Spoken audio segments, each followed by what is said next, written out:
Okay, fantastic. So as I told you, this is going to be a very interesting topic, especially for those of you who are very much assiduous readers. I think and I trust that you're going to find this section to be very much entertaining and well, something to be passionate with because, well, reading is a very interesting activity, right? And whenever you read in English, especially, I think that your mind is tremendously open to that. Is to say that your mind comprehends this language way better. So you're not only going to improve for the exam this time, but you're also going to improve your skills, I think, when you practice for this particular section, okay? Well, so let me please share my screen with you because I have prepared a presentation for you in order to introduce ourselves to this very, very much exciting and, as I say, challenging topic as well, okay? Because, well, it's reading. It has its difficulties. Well, let us start. So here we are. Let me also increase this. Great, here we are. So as I told you, we're going to discuss tonight the reading section, okay?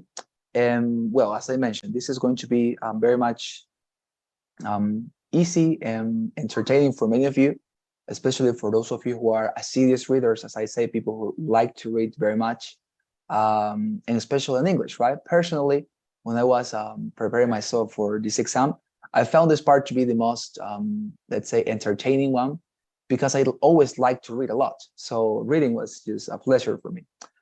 So as I say, but anyways, even if you don't find reading to be that much, let's say, pleasing, or if you don't like it very much, well, trust me that you're going to find this to be entertaining at least. And well, we're going to start with the material then. Okay, well, let us begin with some general aspects of the reading section. I think that this is very important. Those of you who are with me for a couple of weeks already know that every single time when we start a section, we discuss the general aspects first because of, well, certainly it's important to have a very good outlook and perspective in basics, right? That's, well, basics always constitute a very important foundation for understanding everything, right? So let's start. The reading section is designed to assess how well you can read and understand the kind of material used in academic environment, okay? If you're applying your students to American universities, to European universities, or if you're planning to use this test, the TOEFL exam, as a means in order to obtain a position in an international company, let me tell you that this is one of those categories that, well, these institutions are very, very much, let's say, very much eager to know with regard to your performance, or they are very much concentrated and very much excited and disposed in order to understand how good you are performing in this particular section. Why? Because for academic and this labor purposes, as I mentioned, reading is fundamental, right?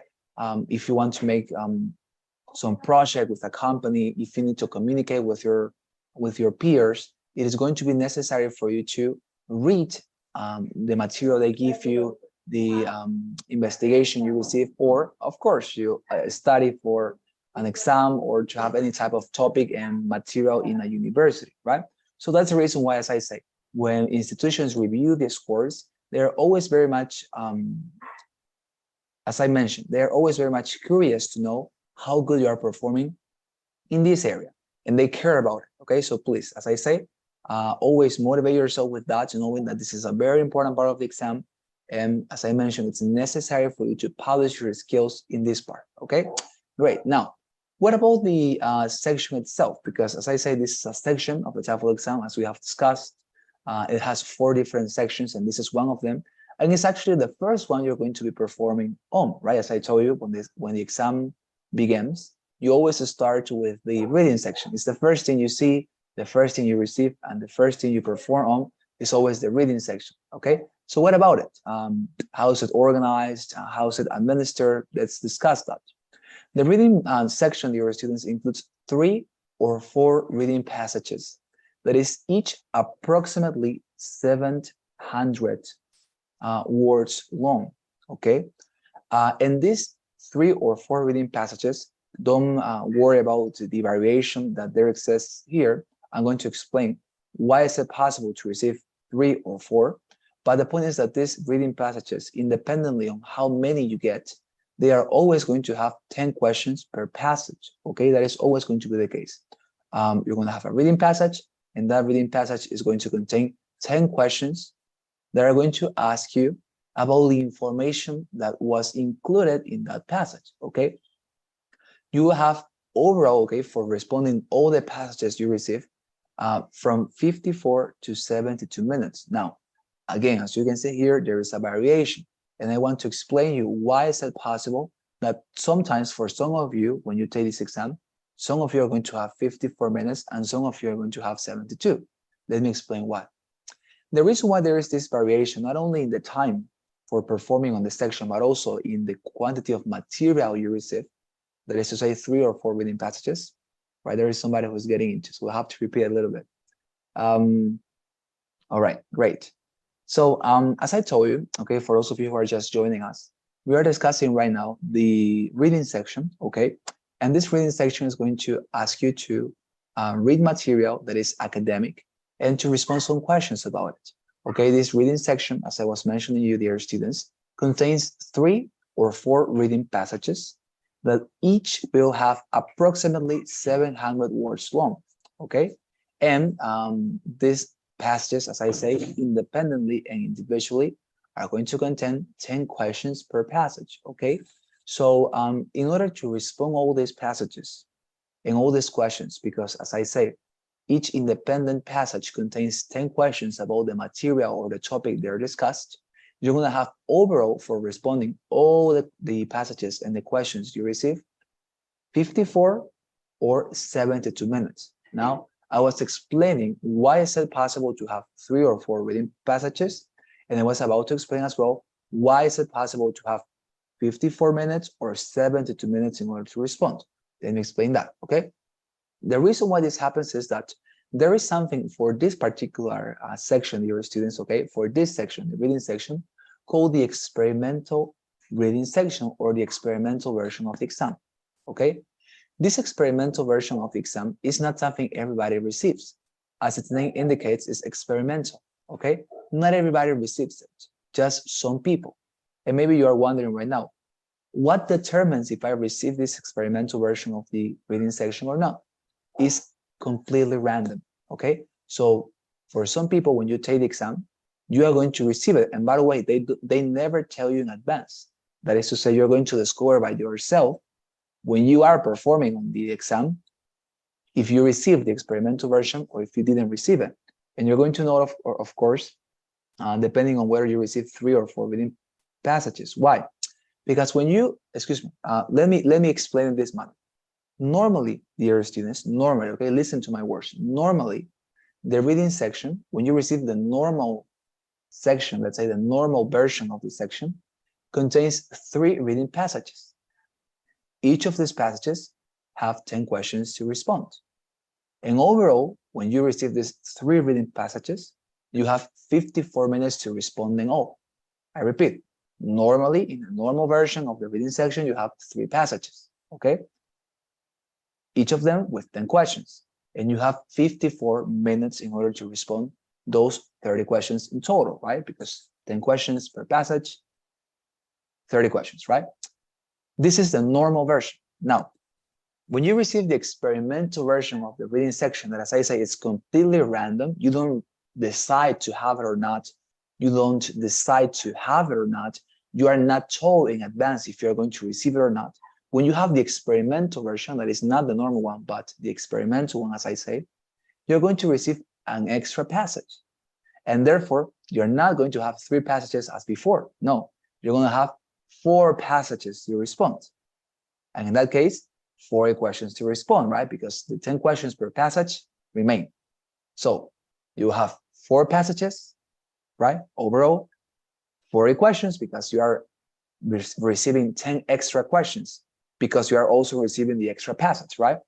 And if you receive this experimental version with 4 reading passages to to analyze and to respond about, then you're going to have 72 minutes in order to respond these 4 passages.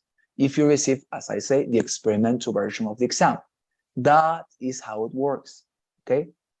That's the reason why there's this variation here. Some of you, if you receive the experimental version, are going to have 4 passages. The ones of you who receive the normal version of the reading part are going to have 3. And of course, as I say, the ones who have 3 passages, 54 minutes to respond in all, and the ones of you who have 4 passages, 72 minutes in order to respond them, okay? That is how it works, okay? I think it's very clear, right? And as I say, this is completely random. It's not as something that determines on this day, you're going to receive the experimental version. So please go to this day or don't go on this day. No, doesn't work that way. As I say, it's completely random, okay? Now, maybe you're wondering, so if I receive it, could that affect me negatively or positively? Well, let me respond to you very honestly. No, it cannot affect you in any negative nor positive manner if you receive the experimental version. Why? For this very simple reason, that the only paragraphs, or excuse me, passages and questions that ETS evaluates, let us remember that that ETS is basically the company that organizes the exam, right? That is ETS. ETS always evaluates and considers for your score merely the normal 3 reading passages. That is to say, what you normally receive in the section. If you receive the experimental version, as I told you, you will receive an extra passage. You will have 4 instead of 3. But nonetheless, that 4th passage with its 10 questions is not going to be considered towards your score. That is to say, when the computer analyzes your responses and determines how much you got on the exam, those 10 questions at the end that belong to the 4th passage are not going to be considered. That is to say, it doesn't matter if you responded those questions correctly, because those correct answers are not going to be considered when your score is determined. Nor if you responded incorrectly to those questions, are those responses going to be considered, as I say, for your exam. So it doesn't matter if you respond to these questions correctly or incorrectly, they are never considered for your score. The only questions and passages that ETS is going to analyze and that will consider for your score, for evaluating you, are those questions and passages that normally come in the section. That is to say, the first 3 ones, all right? That is what you need to know, okay? Fantastic. Now, so maybe you're wondering, if it doesn't affect me, why do I receive it in the first place, right? Or in the first, in the first place. You receive it, okay, dear students, you could receive it. As I say, it's completely random and it's completely optional. It is not something that yes or yes will happen. To some of you could happen, to some of you could not happen. As I say, it's random. The reason why you receive this, some people receive this, is because by this experimental version, as its name indicates, I think, ETS's testing is evaluating new mechanisms for their exam. It's basically using you as a hamster, if you want to take that illustration. You are their hamster. Why? Because they are testing with you new types of questions, new mechanisms for responses, I don't know, new interfaces in your software. They're testing, I don't know, new options, new menus, new buttons. They can test a lot of things, okay, a lot of elements. But the point, as I say, is that they are testing new things. That's the reason why this is called experimental version. So if you receive it, as I say, it's as if you were being their hamster, no more than that. But at least they are not that cruel to say, well, they are our hamsters, but we're going to punctuate them because of that. No, they say, okay, you're going to be our hamster if you receive this, but we are not going to punish you, or we are not going to grade you in any manner if you receive it. Because as I mentioned and repeat, this experimental version, if you receive this 4th extra passage with 10 extra questions that are, as I say, novel, they are testing new things with those questions, are not going to be considered towards your score. Therefore, you shouldn't worry about it. If you receive this experimental version, your students will receive it, perform it, as I say, respond the questions as if you were responding the other ones, but doesn't matter because it doesn't affect you nor negatively nor positively, okay? Very important. Fantastic. I'm gonna let you have some time in order to make questions later, so please give me a second, okay, until we come to that part. But third thing I wanted to say, okay, very important. Don't worry if you're not familiar with the topic of a passage. Why I say this? I say this, dear students, because it's very important for you to understand and to identify that these reading passages you're going to receive, okay, they are not passages about, for example, things going on in a university, right? Or they are not passages about, I don't know, a diary, or they are not passages about the news, for example. No, these reading passages are academic passages.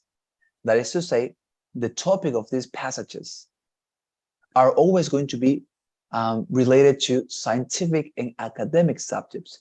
They could be anything varying from medicine until technology, arts, chemistry, physics.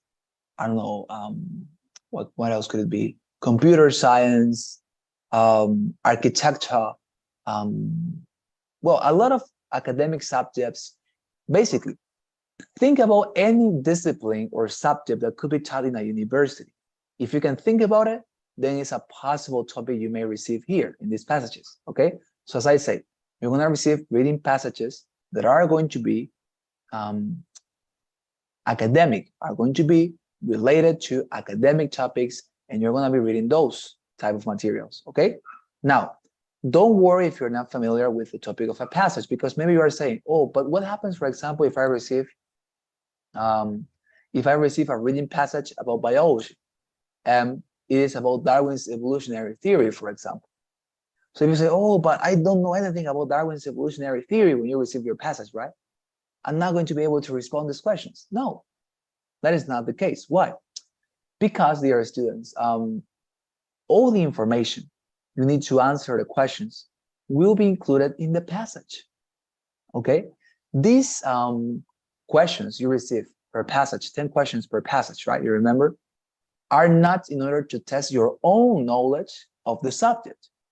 They are not going to ask you things that are not contained in the passage, but all the responses in order to respond the questions can be found in the same passage you have read. You don't need to know any other external information about the subject. So it doesn't matter if you have never heard nor read about Darwin's evolutionary theory. If you receive a passage about it, you're going to be able to respond because, as I say, all the questions are going to be about the material there contained in your passage. So you can just read and respond, okay? And finally, there's going to be a glossary feature, okay, available to define words not commonly used if you need it, but merely endemic words. I want to clarify that. What happens if you don't understand a word? If that word is endemic, and what do I mean by endemic? Endemic is basically something that is belonging to a particular country, city, or region, right? I give you this illustration. Imagine that somebody in Europe, right, takes this exam. Because people in Europe, not everybody speaks English, right? People, for example, in Portugal, they speak Portuguese, right? Obviously, so they have to take the exam if they want to apply to universities in America or Great Britain, for example. So imagine that somebody from Portugal takes the exam. Awesome. If you receive, for example, a reading passage that contains the word shaman, I think that all of us in this class know what shaman is, right? Shaman is basically a magician that is very common in South America and Central America, right? If we receive that word in a reading passage, we are going to understand it because it's a word that is endemic from our region. But what happens to people in Europe, as I say, or in Africa? They have no idea what is a shaman, right? Because it's an endemic word. Those type of words, okay, that are endemic, that are not from your region, are going to be available for you to know their meaning in a glossary feature, okay? I'm going to show you how that works, don't worry. But just those type of words, okay? Please don't misunderstand me. Doesn't mean that, for example, if you don't know what the word illustrious means, and that word illustrious is included in your passage, you can go to the glossary and say, what does the word illustrious mean? No, that doesn't work that manner, okay? Words that are not endemic, if you don't know them, you have to try to understand in following other techniques because you don't have a dictionary, okay? At any point during the exam, you are able or allowed to have a dictionary in your computer or a physical dictionary. So as I say, if you don't understand a word, you will have to find another manner to understand it.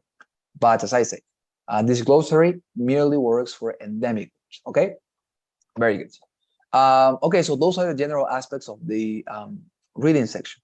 So before you make your questions, okay, I want to show you how this section looks like on the actual exam, because I think that is crucial, okay, for you to understand it. And then you're gonna have time to make your questions, of course, to have some commentaries, word of commentaries, etc. So let me okay, let me just do this very quickly so that I can show it. Okay, very good. So please look at my screen right now. This is the simulator we have here at the company, and this is a very good image or imagery and representation of how the reading section is going to look like on the actual exam. When you perform in this part of the exam, you will have the reading passage on one side of your screen. As you can see, I have it here in this case, right? On the right side of my screen, right? As you can see, it's a very long passage. It's more than 700 words, okay? So it's a long passage. In this case, it's about Navajo code talkers, okay? Very good. As you can see, this could be something that, well, would be taught in a history class in a university, or I don't know. Well, I don't know any other subject in which this would be discussed, but the point is that it is an academic subject, okay? Well, on one side, you have that, the reading passage, okay? On the other side, you will have something very important as well. That is the question for that passage. And as I told you, you will have 10 questions per passage. And you'll be able to see, as you can observe right now, one question per time. You're not able to see all questions at the same time. No, you just can see one question at a time, right? This is the first question, for example. And as you can see, well, this is the question, and below the question, you have some possible answers. This is very important. I want to remark this, very dear students. All questions in this section, okay, the questions you will receive in the reading section are multiple choice. That is to say, you just have to choose from a variety of possible answers, right? The one that you consider to be the correct one. You are never required during the entire section, dear students, to write down your response. That is not the case, okay? So you always have to choose one of the multiple choice answers, okay? Sometimes, of course, the mechanism varies, and you will have to choose 2 or 3 correct answers. But that is always the case, as I say, choosing answers, but never writing answers or something like that, okay? So multiple choice, always, okay? Very good. Now, something else. As you can see, it says here question number 1, right? Very good. When you respond your question, dear students, you are the one who has to press the button next in order to see the other question. Because maybe some of you were thinking, okay, I respond and then the computer is gonna, I respond and then the computer is gonna show me the second question. No, that's not what matters. The manner it works is that you have to, when you respond to your question, as you can see, you have 2 buttons here. It says next and it says previous. When you respond, you are the one who needs to press next. And when you press next, then this question is going to disappear. And as you can see, the second question is going to be there available for you to respond. This is exactly how it works on the exam as well, okay? So please pay attention. Here you have the question number 2. As you can see, question number 2 for this reading passage. As you can see, it's the same reading passage, Navajo code talkers, right? Well, let me tell you this following. When you have the question, dear students, you are actually not required to choose a correct answer in order to move to the following one. You can leave this question in blank, press next, and as you can see, you will have the third question, right? It says question number 3. So it's not necessary for you to always, yes or yes, choose a response in order to move on to the next question. You can leave them in blank if you want. Now, do I recommend you to do that? Certainly not. I don't recommend you to do so. Why? Well, let me tell you. First of all, it's always better, as I say, to choose one answer, even if you're not sure about it. Choose the one that you consider to be more plausible. And once you find that answer, press next. Why? First of all, because as I say, there is no like a penalty whenever you respond a question incorrectly. So even if you didn't respond the question incorrectly, or excuse me, even if you didn't respond the question correctly, it's fine because it's not going to be punishing you. Like ETS is not going to punish you for incorrect responses. It doesn't work that manner. So whenever you don't know, okay, or you are not sure of a response, anyways, go for one of them, okay? Because as I say, there's no penalty. If you get it wrong, there's no penalty, but you could also get it right? If you get lucky. And secondly, some people say, oh, I'm not sure about this one. I'm going to leave it in blank and I'm going to come back later. That is not very much realistic, trust me. I also did that when I was taking my exam the first time, and I never came back, okay? So probably it's going to happen the same with you. You're not going to come back. Why? Because there are a lot of questions, and there's a lot of material. You're going to forget it, trust me, and the time is not going to be sufficient, okay? So please, always choose one, the one you consider to be the most plausible one. And then, well, if you have time, you can come back, of course, because as you can see, for example, you have the button that says previous. If you press previous instead of next, you're going to come back to the previous question. Right now, we're in the question number 3, right? So if I press previous, I can go back to the question number 2, right?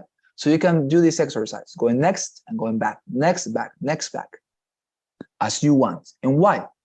Because as I told you, dear students, normally you have 3 reading passages in this section, right? If you don't receive the experimental version. And you have, therefore, 54 minutes in order to resolve and to respond to the 3 passages you receive. And that time, okay, 54 minutes, you are the one who is able to administer as you want. You have 54 minutes in order to respond all the questions, all the reading passages. You can, for example, if you want, use, 4 minutes in order to respond to 10 questions, and to use 25 minutes in order to respond each of the other passages.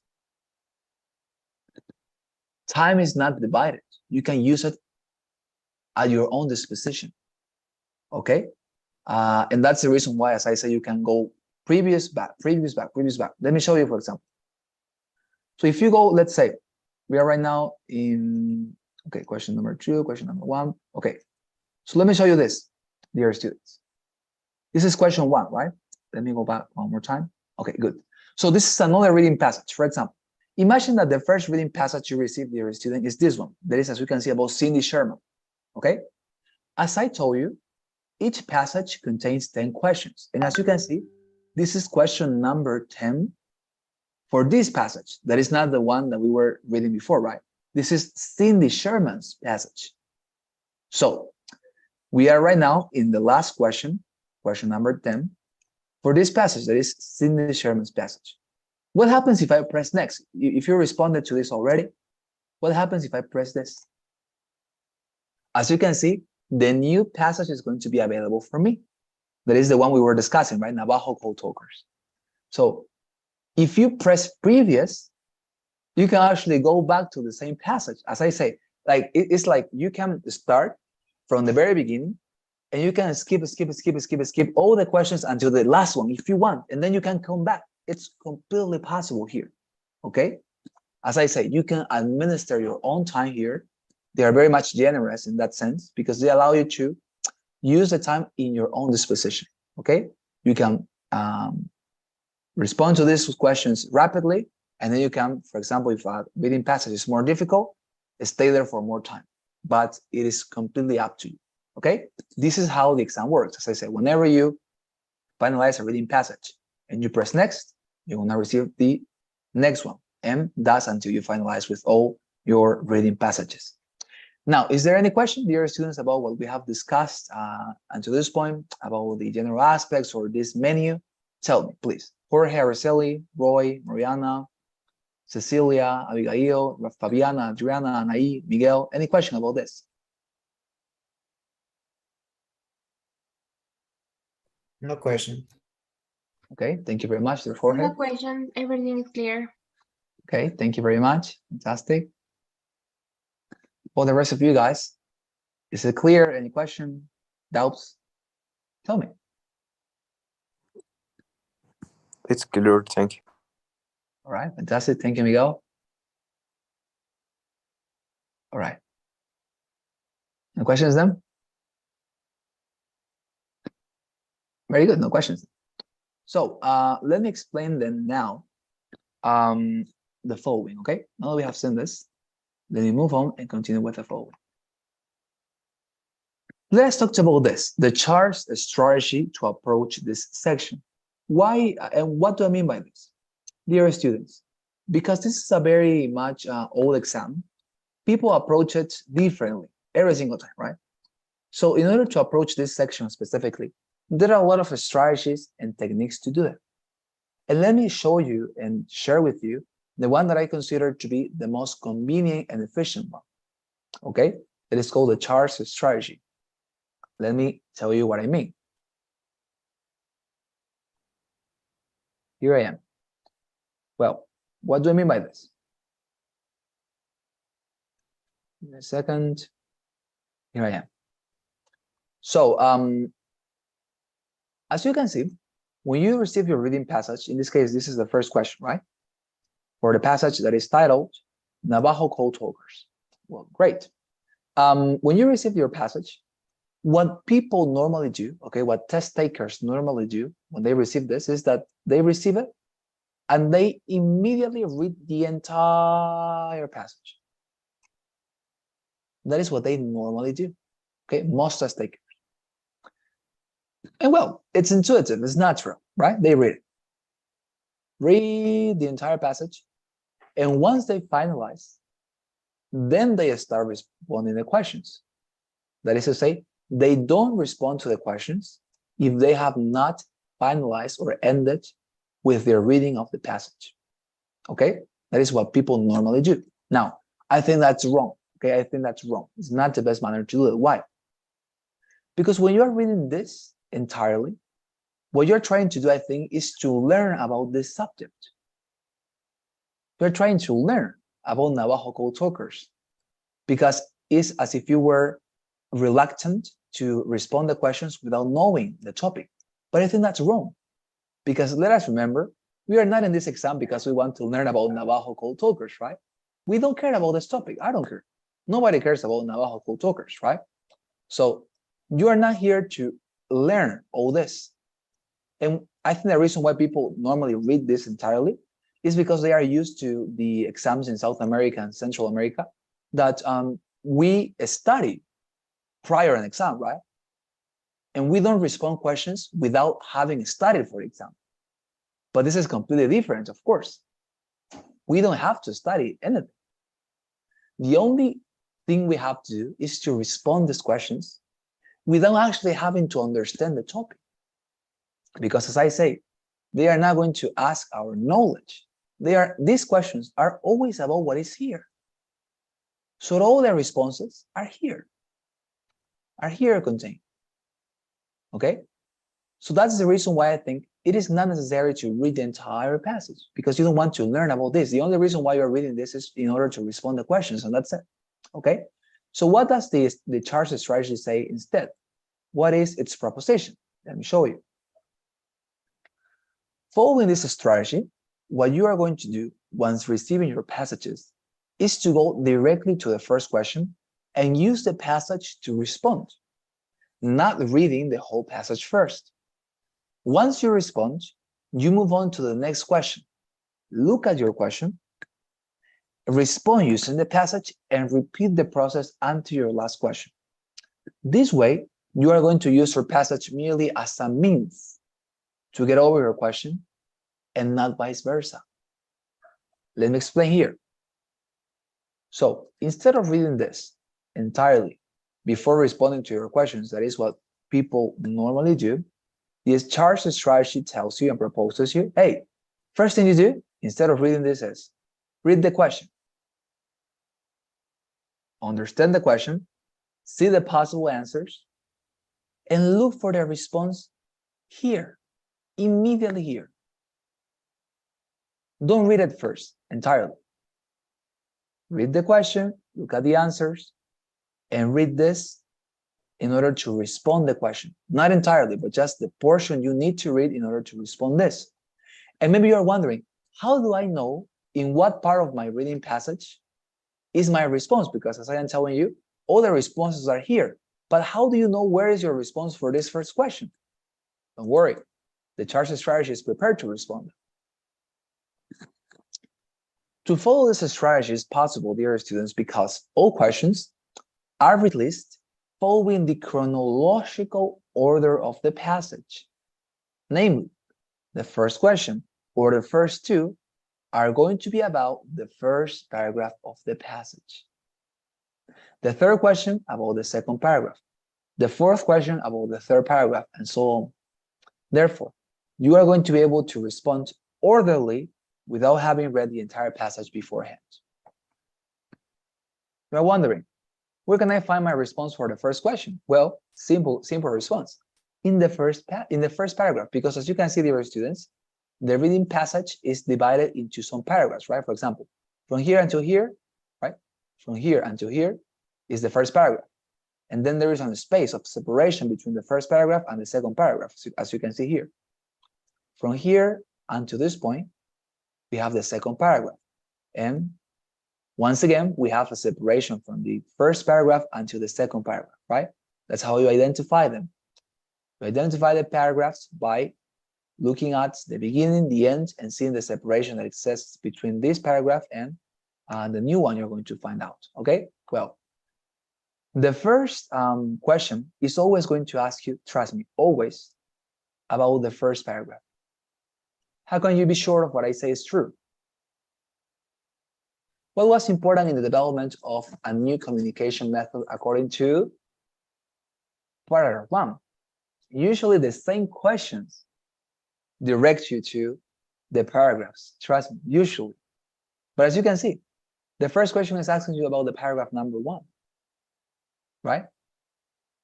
Paragraph number 1. So the only thing you need to read in order to respond this particular question, dear students, is the first paragraph. You don't need to read anything else. You don't need to read the entire passage. No, just the first one, the first paragraph. Now, let's see what the second question is all about. Next, what it says. The word impenetrable in paragraph 2 is closest in meaning to, what does it say? In paragraph 2, right?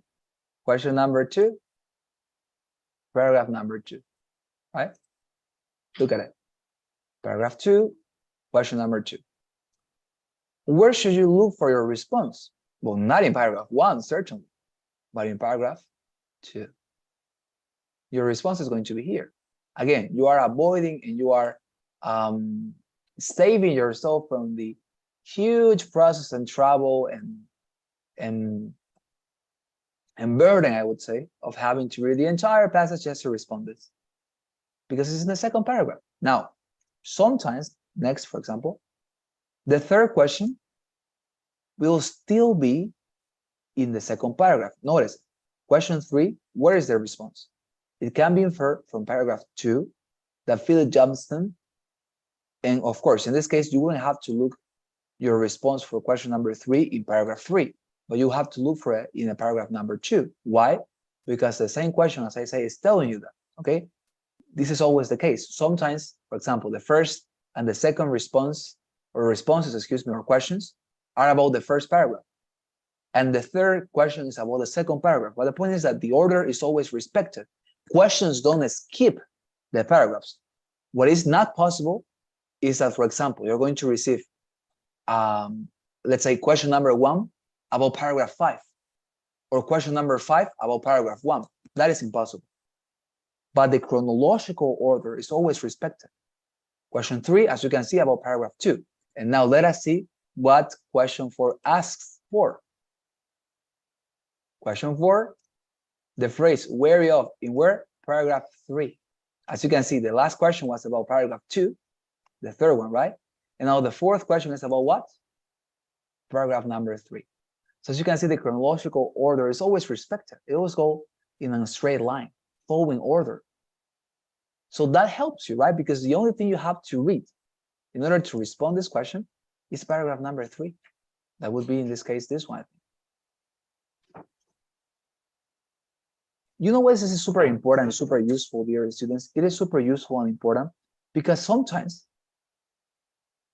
your questions are going to omit passages, or excuse me, paragraphs.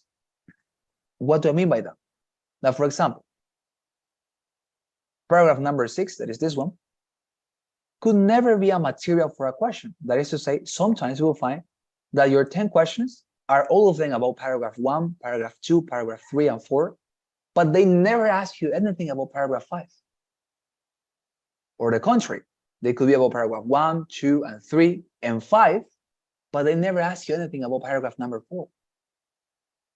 So by using and following this strategy, you are also saving yourself from that burden of having to read material that is completely useless. And again, you are not reading this in order to become an expert on this topic, right? You don't care about it if you don't read it entirely.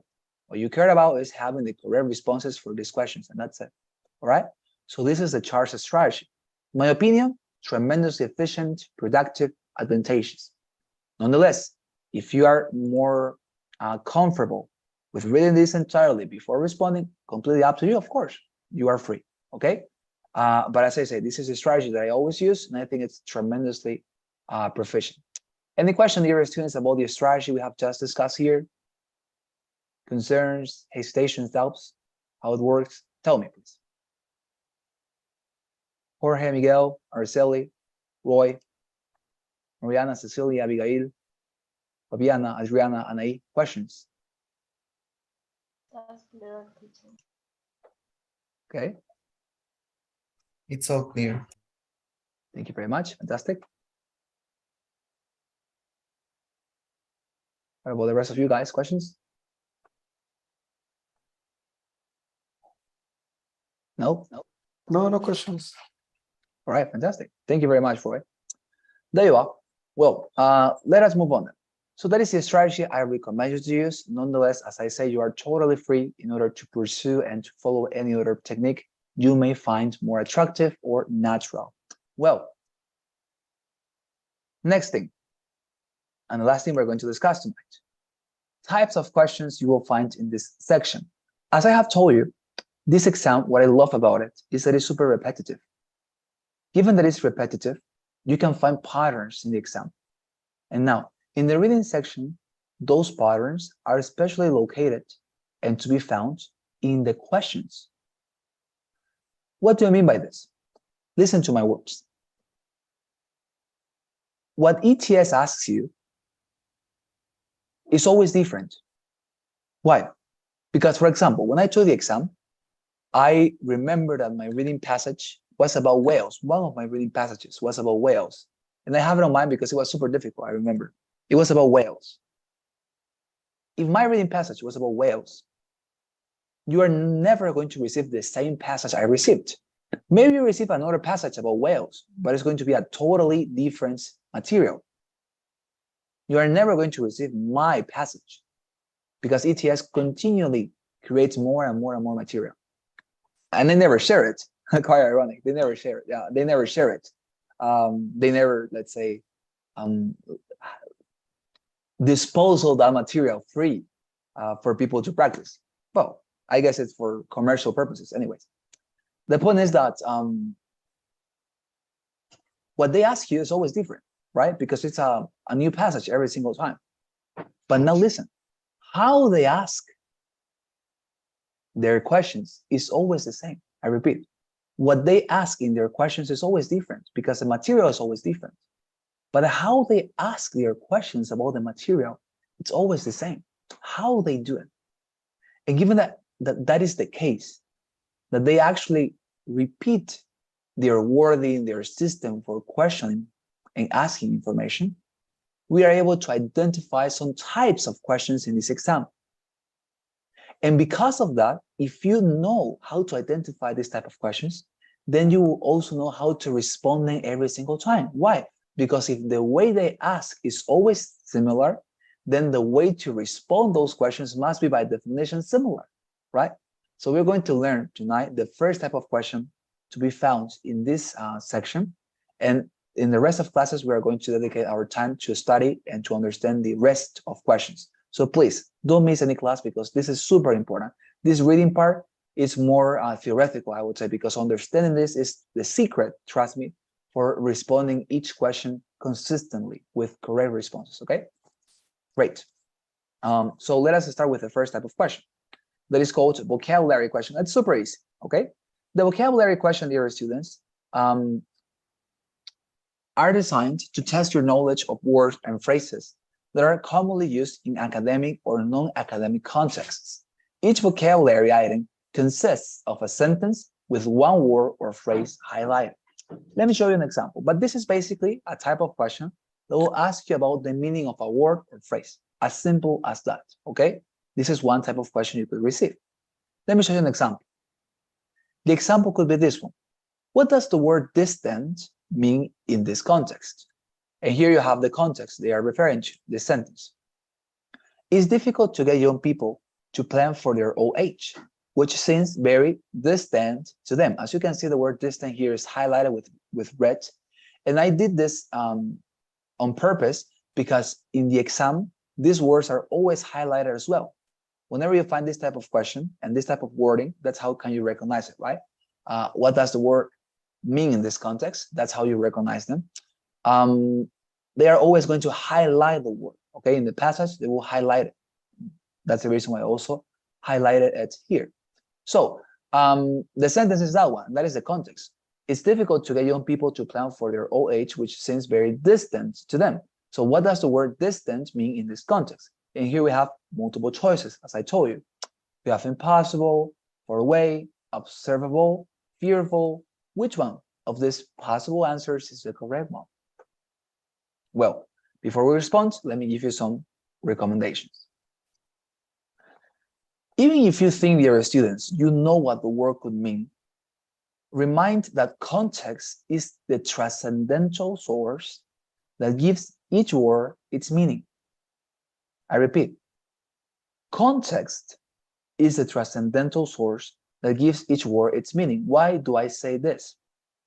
Because when I was first taking the exam, preparing myself for it, what I did when I had this type of questions proposed in the exam was that I read the word, and if I knew it, I chose the answer or the option that came to my mind more rapidly.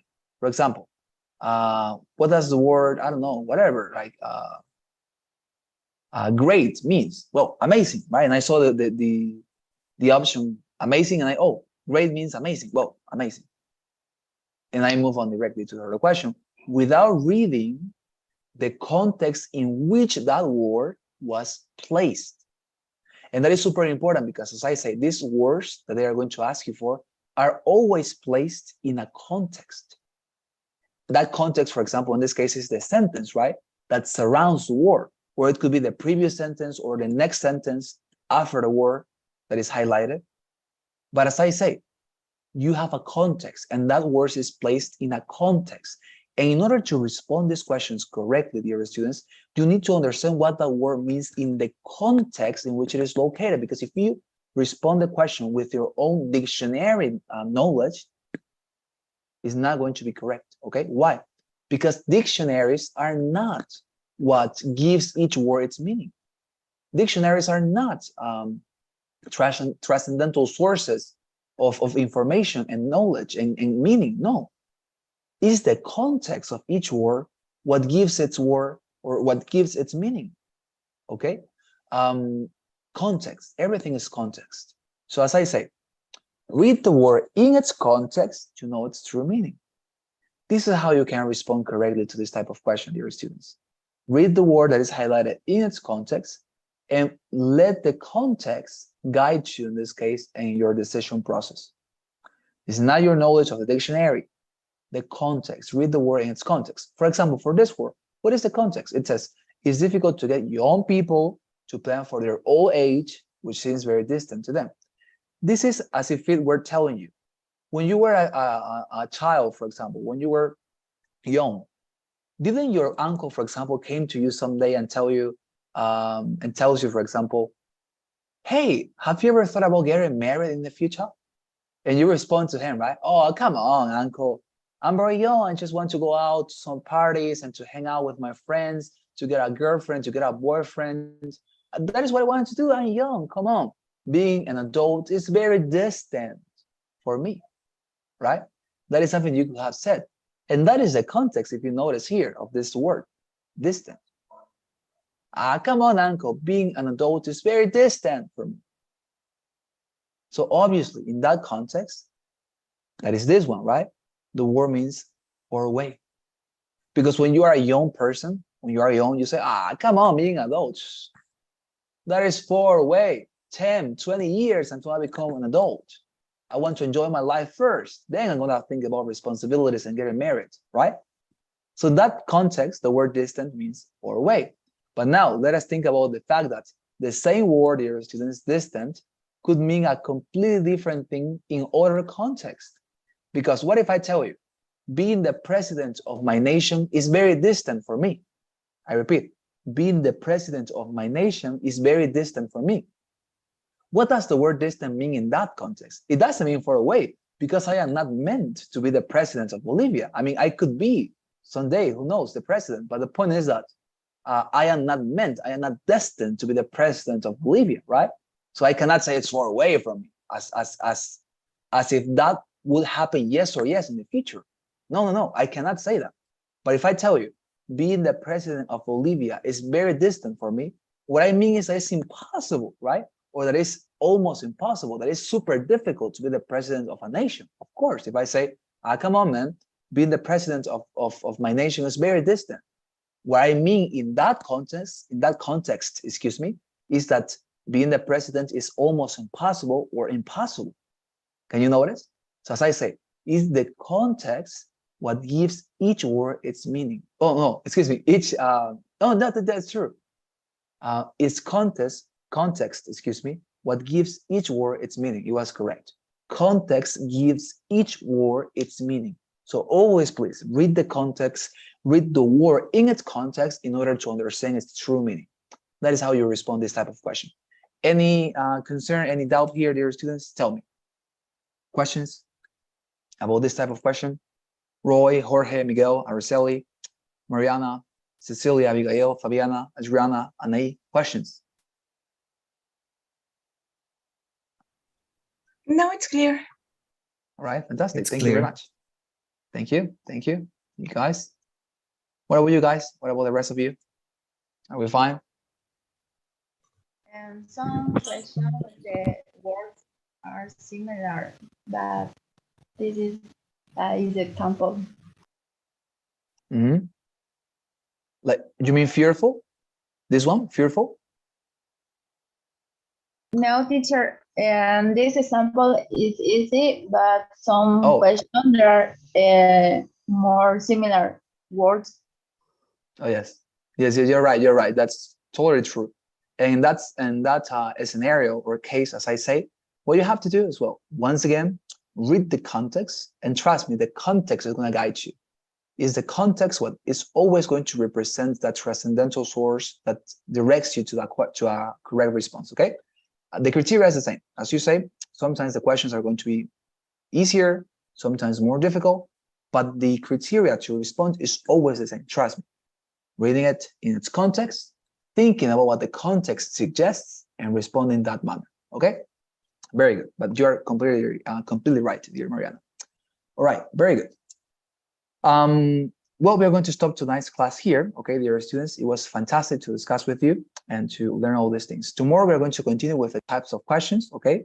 We're not going to have a practical class, but we're going to continue with the theory. And please don't miss it, because it's tremendously important for you to be there and to learn how to identify and respond to these questions, okay? Before we go, I'm going to take your assistance, okay? So please accompany me a little bit. And please help me with your kind responses for the traditional poll that we always fill, okay? Help me with that. And now let me please take your assistance. If you have any question, any commentary, please feel free to express it. So I take your assistance.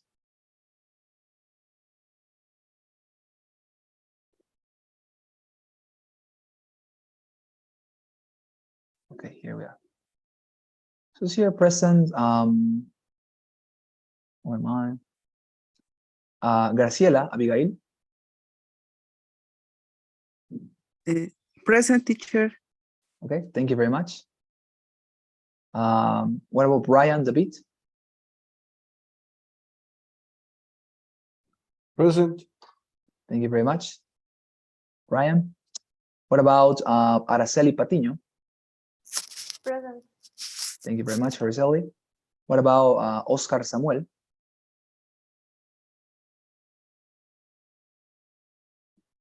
Right.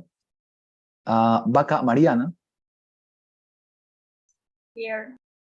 Thank you very much, Mariana. And Maria Cecilia. Present. Thank you very much. What about this other group? We have Camila Ramirez. Right. Mayra Alejandra.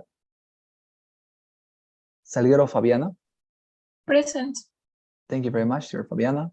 What about Quiroga Adriana?